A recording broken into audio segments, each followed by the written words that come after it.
Halo semuanya, balik lagi dengan saya. Hari ini, saya menemukan sebuah cerita yang sangat menarik.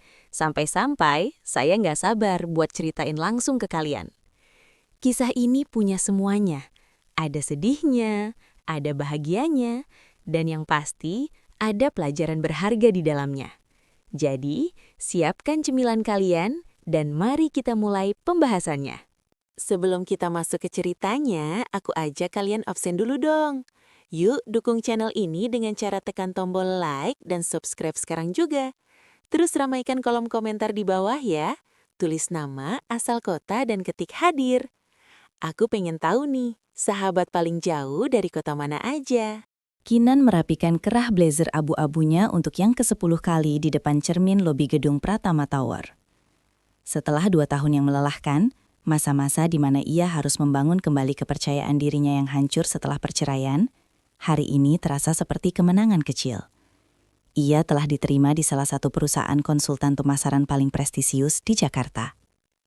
Kinan Larasati, silahkan, sesi pengarahan dari jajaran direksi akan segera dimulai di aula lantai 20. Sapa seorang staf HRD dengan ramah.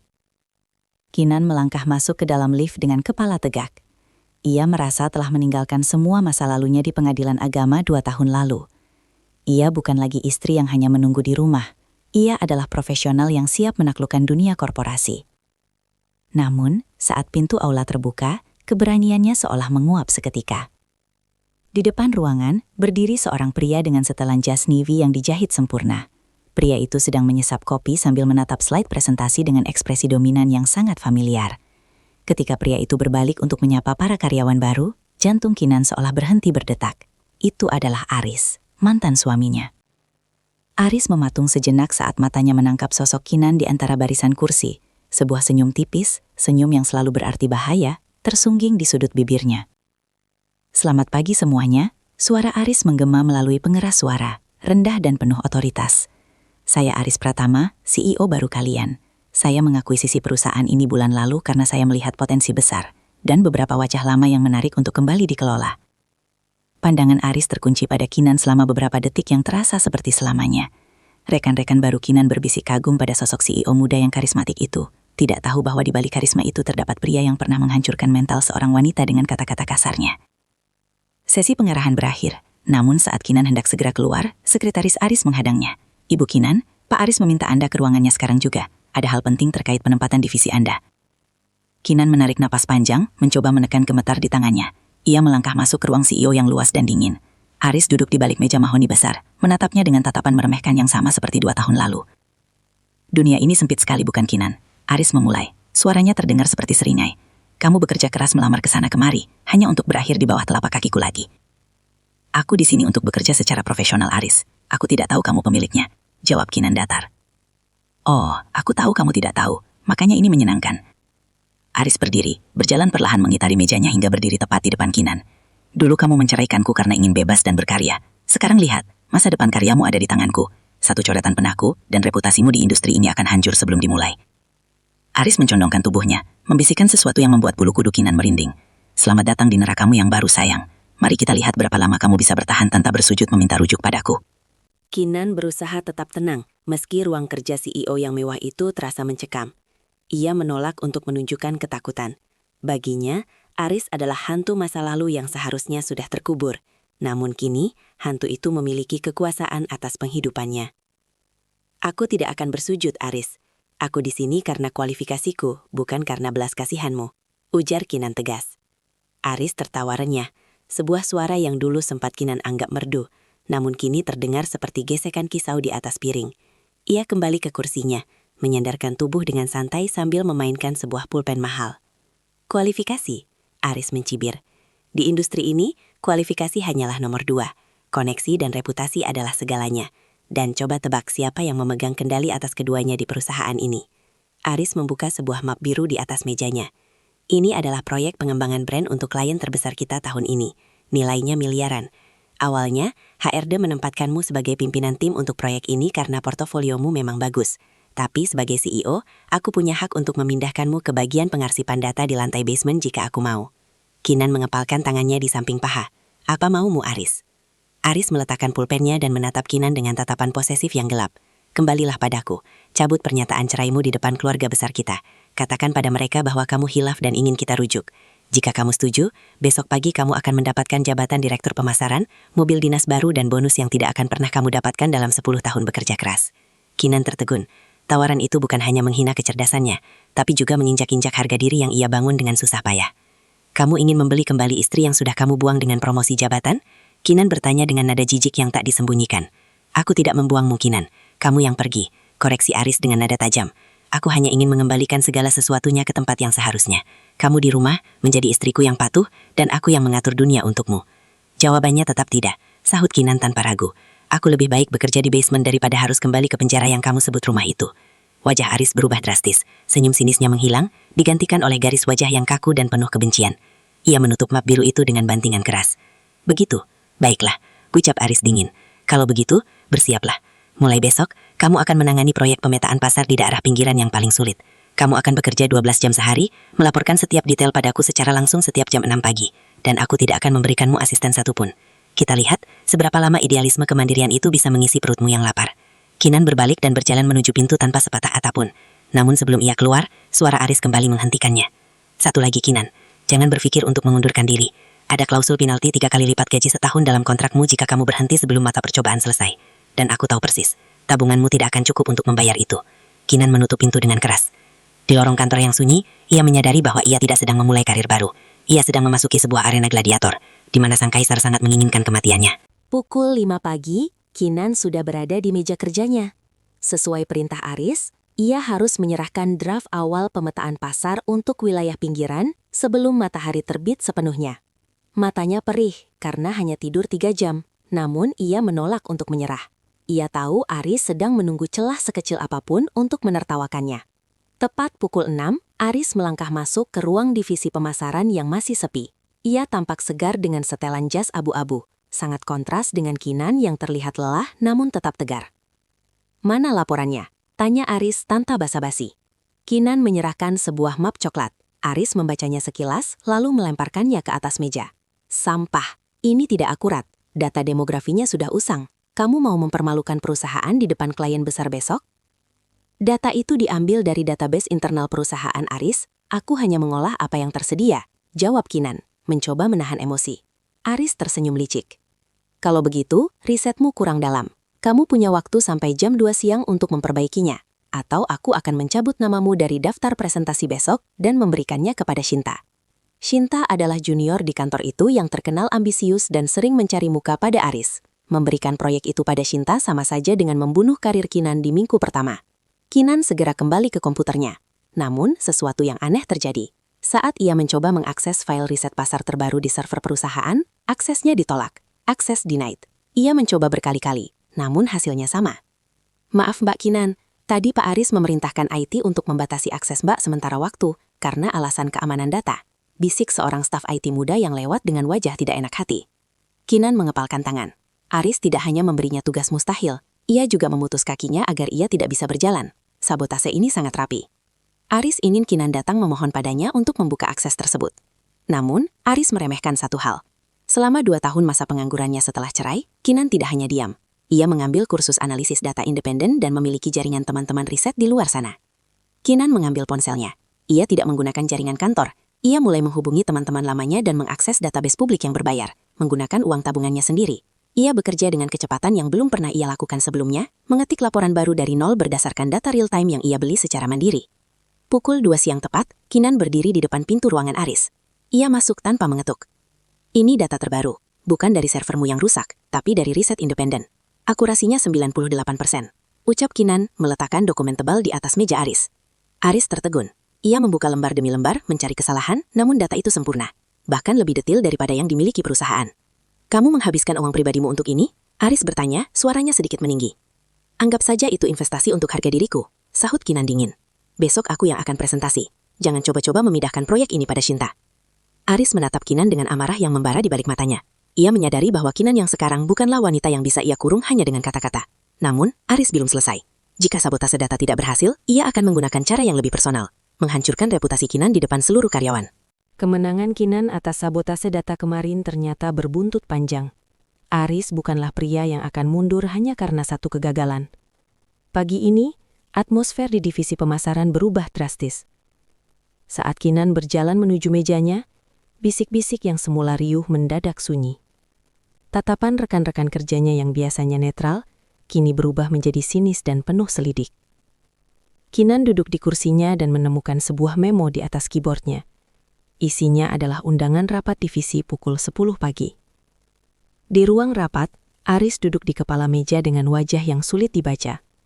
Shinta, junior ambisius itu, duduk tepat di sebelahnya, sambil sesekali mencuri pandang ke arah Kinan dengan senyum kemenangan. Sebelum kita mulai membahas strategi klien, Aris membuka suara. Matanya menyapu seluruh ruangan sebelum berhenti di wajah Kinan. Saya ingin mengklarifikasi beberapa rumor yang beredar di kantor ini agar tidak mengganggu profesionalisme kita. Kinan merasakan firasat buruk, jantungnya berdegup kencang. Ada yang bertanya-tanya mengapa Ibu Kinan bisa masuk ke posisi manajer tanpa melalui proses rekrutmen standar yang panjang, lanjut Aris dengan nada santai, seolah sedang membicarakan cuaca. Saya harus jujur agar tidak ada kecemburuan sosial. Ibu Kinan ini adalah mantan istri saya. Saya memberinya kesempatan di sini sebagai bentuk bantuan moral pasca perceraian kami yang sulit. Jadi, jika ada kekurangan dalam kinerjanya, saya harap kalian bisa memakluminya sebagai proses belajar. Ruangan itu seketika riuh oleh gumaman tertahan. Shinta pura-pura terkejut dengan menutup mulutnya. Oh, jadi begitu ya Pak. Pantas saja Mbak Kinan sangat berani kemarin. Kami pikir karena hebat, ternyata karena kedekatan masa lalu. Kinan merasa wajahnya memanas. Aris baru saja melakukan pembunuhan karakter yang sangat keji. Dengan satu pernyataan, Aris telah menghapus seluruh kerja keras, gelar dan prestasi Kinan, lalu menggantinya dengan label mantan istri yang dikasihani.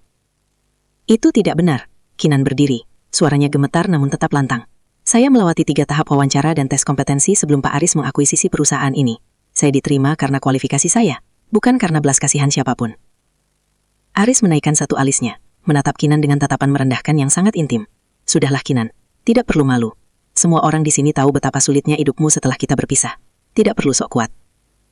Cukup Aris, bentak Kinan. Panggil saya Pak Aris di kantor ini. Manajer Kinan, potang Aris dengan suara dingin yang mematikan. Dan karena reputasimu sekarang sedang dipertanyakan oleh tim, saya memutuskan untuk meninjau kembali keputusan presentasi besok. Kamu tetap boleh ikut, tapi Shinta yang akan menjadi pembicara utama. Kamu hanya akan menjadi asisten teknisnya. Hancur. Aris berhasil mengurungnya kembali. Kali ini bukan di dalam rumah, melainkan di dalam stigma. Sepanjang siang itu, tidak ada satupun rekan kerja yang mau makan siang bersamanya. Kinan dikucilkan secara sosial. Bahkan saat ia meminta data rutin, rekan kerjanya hanya menjawab, minta saja sama mantan suamimu, kan kamu anak emasnya. Di tengah rasa sesak itu, sebuah pesan masuk ke ponsel Kinan dari nomor yang tidak dikenal. Jangan menyerah. Dia melakukan hal yang sama pada manajer sebelum kamu hingga wanita itu mengundurkan diri dalam depresi. Temui aku di pantry lantai 5 jam 5 sore nanti. Pukul 5 sore, suasana kantor mulai melenggang. Kinan berjalan menuju pantry lantai 5, sebuah area yang jarang dikunjungi karena sebagian besar divisi di lantai itu sudah pulang lebih awal. Hatinya dipenuhi kewaspadaan. Di tempat seperti ini, siapapun bisa menjadi mata-mata Aris. Di dalam pantry, seorang pria paruh baya dengan kacamata tebal sedang menyeduh kopi.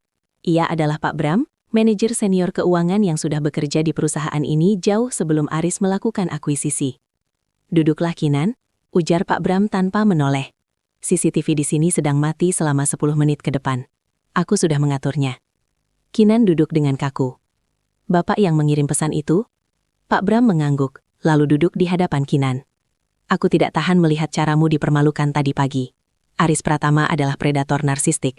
Sebelum kamu ada Maya, dia manajer operasional yang hebat. Aris mencoba mendekatinya, ditolak, lalu Aris menghancurkan reputasinya dengan cara yang persis sama. Menyebar gosip bahwa Maya adalah simpanan komisaris. Kinan mengepalkan tangan.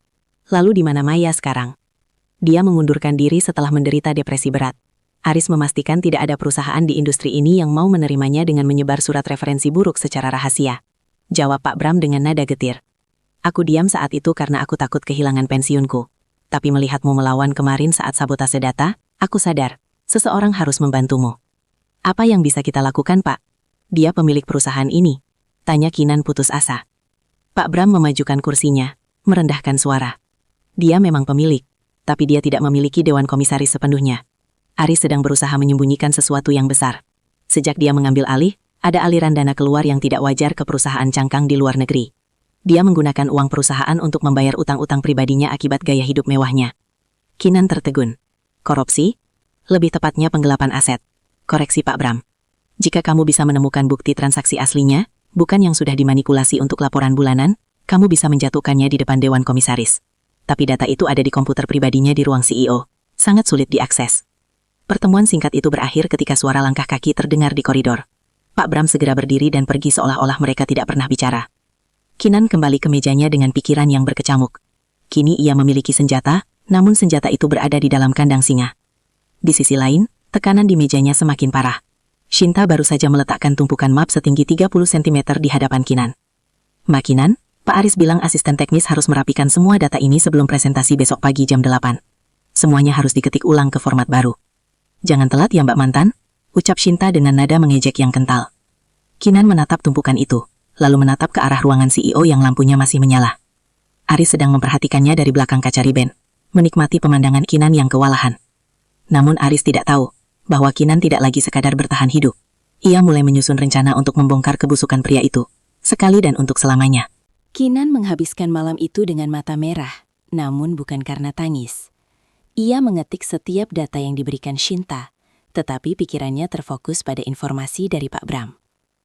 Jika Aris memang melakukan penggelapan, maka setiap tugas yang diberikan padanya sekarang mungkin adalah cara untuk menyembunyikan jejak transaksi tersebut atau justru menjebaknya agar terlihat bersalah. Pagi harinya, suasana kantor terasa lebih tegang dari biasanya. Aris tidak langsung memanggil Kinan ke ruangannya. Sebaliknya, ia berjalan santai di area divisi ambil membawa sebuah dokumen tebal. Kinan, kemari sebentar. Panggil Aris dengan suara yang terdengar sangat ramah, terlalu ramah hingga membuat bulu kuduk Kinan berdiri. Kinan mendekat. Di depan meja Shinta dan karyawan lainnya, Aris menyerahkan sebuah map merah. Ini laporan audit internal untuk kuartal ini. Karena kamu punya latar belakang analisis data yang kuat, aku ingin kamu melakukan verifikasi akhir sebelum ini dikirim ke Dewan Komisaris sore nanti. Shinta sedang sibuk dengan persiapan presentasi klien. Shinta tersenyum manis, namun matanya menunjukkan kebencian. Iya Mbak Kinan, Pak CEO sangat percaya pada ketelitian Mbak. Kinan menerima map itu. Saat ia membukanya di meja kerja, jantungnya berdegup kencang. Angka-angka di dalamnya terlihat rapi, namun ada sesuatu yang janggal. Sebagai orang yang pernah hidup bertahun-tahun dengan Aris, ia tahu kebiasaan pria itu saat berbohong. Aris selalu melebih-lebihkan detail pada hal yang sebenarnya tidak ada. Ia teringat kata-kata Pak Bram tentang perusahaan cangkang. Kinan mulai membandingkan angka-angka di laporan itu dengan data yang sempat ia akses secara mandiri kemarin. Ia menemukan selisih sekitar 500 juta rupiah yang dicatat sebagai biaya pemeliharaan infrastruktur digital. Namun vendor yang tercantum memiliki alamat yang sama dengan apartemen pribadi Aris di Singapura. Dia ingin aku menandatangani ini, bisik Kinan pada dirinya sendiri. Kinan menyadari jebakannya. Jika ia menandatangani verifikasi ini dan suatu saat penggelapan itu terbongkar, maka Kinanlah yang akan disalahkan karena melakukan verifikasi palsu. Aris akan mencuci tangan dan mengatakan bahwa ia ditipu oleh mantan istrinya yang ingin membalas dendam melalui sabotase laporan. Pukul 3 sore, Aris muncul di hadapan meja Kinan. Sudah selesai. Komisaris sudah menunggu di ruang rapat lantai atas. Kinan berdiri, memegang map merah itu rat-rat. Ada beberapa angka yang tidak sinkron Pak Aris, terutama di bagian vendor infrastruktur. Saya butuh melihat aktur aslinya sebelum saya bisa membubuhkan tanda tangan verifikasi. Wajah Aris berubah seketika. Ramah tamahnya hilang digantikan oleh sorot mata predator yang merasa mangsanya mulai melawan. Ia melangkah maju, mempersempit jarak hingga Kinan bisa merasakan hembusan napasnya yang penuh ancaman. Tanda tangani saja Kinan, jangan sok pintar. Kamu di sini untuk bekerja, bukan untuk menjadi auditor. Desis Aris pelan, sehingga hanya Kinan yang bisa mendengar. Jika laporan ini tidak naik sore ini, aku akan menganggapmu tidak kompeten. Dan surat pemecatanmu akan keluar sebelum jam kantor berakhir. Pikirkan ayahmu yang masih butuh biaya pengobatan, dan pikirkan hutang penalti kontrakmu. Kinan menatap mata Aris. Di sana tidak ada cinta, hanya obsesi untuk menang. Namun, Kinan tidak lagi takut. Ia tahu jika ia menandatangani ini, ia akan hancur selamanya. Jika ia menolak, ia hanya akan kehilangan pekerjaan. Saya tidak akan menandatangani dokumen yang tidak akurat, Pak Aris. Jawab Kinan dengan suara yang cukup keras hingga beberapa rekan kerjanya menoleh. Profesionalisme saya tidak bisa dibeli dengan ancaman. Penolakan Kinan di depan umum menjadi tamparan keras bagi ego Aris. Suasana kantor mendadak mencekam, Aris pergi tanpa sepatah kata pun, namun semua orang tahu itu hanyalah ketenangan sebelum badai besar. Benar saja, 1 jam kemudian, sebuah surel massal masuk ke kotak masuk seluruh karyawan perusahaan. Dari akun anonim, namun dengan isi yang sangat spesifik. Kinan membuka surel itu dengan tangan gemetar. Isinya adalah potongan-potongan foto masa lalu mereka dan salinan dokumen medis dari sebuah klinik psikiater 2 tahun lalu. Di sana tertulis nama Kinan dengan diagnosis depresi berat dan ketidakstabilan emosional. Surel itu disertai narasi kejam. Hati-hati dengan manajer baru kita. Dia memiliki sejarah gangguan jiwa yang membuatnya terobsesi pada CEO kita. Dia tidak bekerja berdasarkan data, tapi berdasarkan dendam pribadi karena ditinggalkan.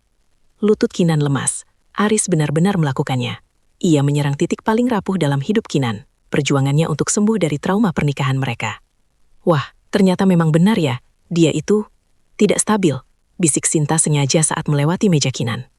Pantas saja laporannya tadi dibilang tidak akurat, mungkin dia sedang berhalusinasi. Kinan merasakan tatapan menghakimi dari setiap sudut ruangan. Para rekan kerja yang tadinya netral kini menjaga jarak, seolah-olah depresi adalah penyakit menular yang membuat Kinan menjadi orang yang berbahaya. Ini adalah taktik klasik gaslighting korporat, membuat korban terlihat gila sehingga semua kebenaran yang diucapkannya akan dianggap sebagai racauan belaka. Tiba-tiba Aris keluar dari ruangannya berpura-pura terkejut. Saya baru saja mendengar soal surel itu. Kinan, saya sangat kecewa. Saya mencoba menutupi kekuranganmu karena rasa kemanusiaan, tapi sepertinya kondisi mentalmu memang mengganggu operasional tim. Untuk sementara, aksesmu ke sistem utama saya cabut demi keamanan data perusahaan. Kamu yang menyebarkannya, Aris. Kamu yang membuatku depresi dulu, dan sekarang kamu menggunakan luka itu untuk membungkamku. Teriak Kinan. Air matanya mulai mengalir namun suaranya tetap tajam. Lihat, dia mulai berteriak tanpa alasan. Sangat tidak stabil. Ujar Aris tenang sambil menatap para karyawan lain seolah meminta dukungan. Kinan, silakan rapikan barang-barangmu. Kamu tidak dipecat. Belum. Tapi kamu diskors sampai Dewan Komite Etik memutuskan apakah orang dengan riwayat sepertimu layak memegang posisi manajerial. Kinan berdiri di tengah ruangan, dikelilingi oleh orang-orang yang diam 1000 bahasa. Ia merasa sangat sendirian. Namun saat ia mulai memasukkan barang-barangnya ke dalam kotak, Pak Bram berjalan melewatinya dan menjatuhkan sebuah catatan kecil ke dalam boks tersebut tanpa ada yang melihat. Kinan membawa boksnya keluar dari gedung dengan kepala tegak, meski hatinya anjur. Di dalam taksi, ia membuka catatan dari Pak Bram. Isinya hanya 1 kalimat. Dia panik. Serangan pribadinya membuktikan bahwa laporan merah itu adalah kelemahannya. Sekarang saatnya kita menyerang balik dari luar. Datanglah ke alamat ini malam ini. Kinan menghapus air matanya. Aris pikir dia telah menghancurkan reputasi Kinan. Padahal ia baru saja menyulut api yang akan membakar kursinya sendiri. Kinan tidak akan lagi bermain sebagai korban. Ia akan menjadi jaksa penuntut bagi pria yang pernah ia cintai itu. Alamat yang diberikan Pak Bram menuntun Kinan ke sebuah kafe kecil yang remang-remang di pinggiran kota. Di pojok ruangan, Pak Bram sudah menunggu bersama seorang wanita yang mengenakan topi lebar dan kacamata hitam. Saat Kinan mendekat, wanita itu membuka kacamatanya, menyingkap wajah yang tampak letih namun memiliki sorot mata yang tajam. Kinan, perkenalkan, ini Maya, ujar Pak Bram pelan. Kinan terpaku. Maya adalah legenda yang ceritanya sering ia dengar sebagai manajer yang hancur karena obsesi Aris. Namun wanita di depannya tidak terlihat hancur. Ia terlihat seperti seseorang yang sedang menunggu waktu yang tepat untuk membalas dendam. Aku melihat surel tentang kondisimu pagi ini, Kinan. Suara Maya terdengar parau. Aris menggunakan pola yang sama. Dia menyerang kewarasanmu karena dia tahu kamu memegang kebenaran yang tidak bisa dia bantah dengan logika bisnis. Maya mengeluarkan sebuah flash disk dari tasnya. Selama setahun terakhir, aku tidak benar-benar menghilang. Aku mengumpulkan bukti-bukti dari vendor-vendor yang pernah dipaksa Aris untuk melakukan markup harga. Pak Bram membantuku mencocokkannya dengan aliran dana di perusahaan cangkangnya. Tapi kita butuh satu hal lagi untuk menjatuhkannya secara mutlak, sambung Pak Bram. Kita butuh akses ke kunci enkripsi transaksi yang hanya ada di dalam brankas digital di ruang kerjanya. Tanpa itu, pengacara Aris bisa berkilah bahwa data ini adalah hasil rekayasa kita untuk menjatuhkan namanya. Kinan terdiam. Ia baru saja diskors. Masuk kembali ke kantor dalam keadaan dilarang adalah risiko besar. Namun ia teringat sesuatu. Aris tidak pernah mengubah kebiasaannya. Dia narsistik. Dia selalu menggunakan tanggal yang menurutnya kemenangan sebagai kata sandi. Tanggal pernikahan kami, tanggal dia mengakuisisi perusahaan ini, atau tanggal dia memenangkan kasus perceraian kami. Dia akan mengadakan pesta ulang tahun perusahaan lusa malam, kata Maya. Semua orang akan fokus pada acara di aula besar. Itu adalah satu-satunya kesempatanmu untuk masuk ke ruangannya. Malam itu rencana disusun. Kinan tidak lagi merasa seperti wanita yang sedang dikasihani. Ia merasa seperti seorang pejuang yang sedang memegang pedang. Namun tepat saat ia sampai di rumah, sebuah mobil mewah sudah terparkir di depan gerbangnya. Aris berdiri di sala, sesandar pada pintu mobilnya dengan santai. Ia memegang sebuah amplop coklat tebal. Kinan, jangan kaku begitu.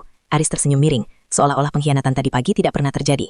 Aku datang untuk menawarkan jalan keluar yang elegan. Di dalam sini ada uang tunai dan tiket 1 kali jalan ke Australia. Kamu bisa mulai hidup baru di sana, tanpa nama buruk, tanpa gangguan. Sebagai imbalannya, kamu hanya perlu menandatangani surat pernyataan bahwa laporan merah kemarin adalah kesalahan teknis darimu karena kondisi kesehatanmu. Kinan menatap amplop itu, lalu menatap wajah Aris yang terlihat sangat yakin akan kemenangannya. Kamu takut, Aris? Tanya Kinan tenang. Kamu takut karena tahu aku tidak segila yang kamu katakan di surel itu. Aku tidak takut, Kinan. Aku hanya benci melihat hal-hal yang pernah aku miliki menjadi rusak dan tidak berguna. Desis Aris. Suaranya berubah dingin. Pilih uang ini dan pergi dengan tenang. Atau tetap di sini dan lihat bagaimana aku akan membuatmu berakhir di rumah akit jiwa sungguhan. Kinan tidak mengambil amplop itu. Ia justru melewati Aris dan membuka gerbang rumahnya. Sampai jumpa di pesta ulang tahun perusahaan, Pak CEO. Pastikan kamu memakai jas terbaikmu, karena itu mungkin akan menjadi panggung terakhirmu. Gedung Pratama Tower berkilauan di bawah lampu sorot kota. Di dalam aula besar, musik klasik mengalun mengiringi tawa palsu para kolega dan petinggi perusahaan. Aris berdiri di tengah kerumunan, memegang gelas sampahnya dengan keangkuhan seorang raja. Ia yakin Kinan sudah kalah, meringkuk di rumahnya menunggu kehancuran. Namun, di lantai 20, sebuah bayangan bergerak cepat. Kinan tidak mengenakan gaun pesta, ia mengenakan seragam petugas kebersihan yang ia dapatkan dari bantuan Pak Bram. Dengan akses kartu kunci yang dipinjamkan secara ilegal, ia menyelinap masuk ke ruang CEO. Ruangan itu gelap, hanya diterangi cahaya bulan yang menembus kaca jendela. Jantung Kinan berdegup kencang hingga terasa sakit di dadanya. Ia segera duduk di kursi besar Aris, kursi yang dulu ia bayangkan sebagai simbol kesuksesan, namun kini terasa seperti singgasana kejahatan. Ia menyalakan komputer dan sebuah kotak dialog muncul meminta kunci enkripsi. Pikirkan Kinan, apa kemenangan terbesarnya? Bisiknya pada diri sendiri. Ia mencoba tanggal pernikahan mereka, gagal. Ia mencoba tanggal perceraian, gagal. Ia teringat kata-kata Aris, aku tidak menerima kegagalan. Tiba-tiba, ia teringat tanggal akuisisi perusahaan ini, hari di mana Aris merasa benar-benar memiliki hidup Kinan kembali. Ia memasukkan deretan angka itu. Klik, layar terbuka. Dengan tangan gemetar, Kinan memasukkan flash disk dari Maya. Ia mulai menyalin folder bernama Proyek Phoenix, kode yang digunakan Aris untuk aliran dana ke perusahaan cangkangnya. Persentase penyalinan bergerak lambat, 10%, 30%, 50%. Tiba-tiba, lampu ruangan menyala terang. Aku sudah menduga seleramu pada drama tidak pernah berubah, Kinan. Kinan tersentak. Aris berdiri di ambang pintu, masih memegang gelas sampahnya. Ia tidak tampak marah, ia justru tampak sangat puas, seolah-olah Kinan baru saja masuk ke dalam jebakan yang paling ia nantikan. Kamu pikir aku tidak tahu Pak Bram membantumu? Aris melangkah masuk, menutup pintu di belakangnya dengan bunyi klik yang mematikan. Aku membiarkanmu masuk ke sini. Aku ingin kamu tertangkap basah sedang melakukan spionase industri. Sekarang, aku tidak perlu lagi alasan gangguan jiwa untuk membuangmu. Kamu akan masuk penjara karena pencurian data. Aris mendekat, menatap layar komputer yang masih menunjukkan proses penyalinan di angka 85%. Kamu sangat gigih, sayang. Tapi kamu lupa, di gedung ini aku adalah hukumnya. Hukum tidak berlaku untuk penggelap uang sepertimu, Aris, sahut Kinan, mencoba menarik nafas, meski paru-parunya terasa menyempit. Siapa yang akan percaya padamu? Seorang mantan istri yang sakit hati dan pengangguran.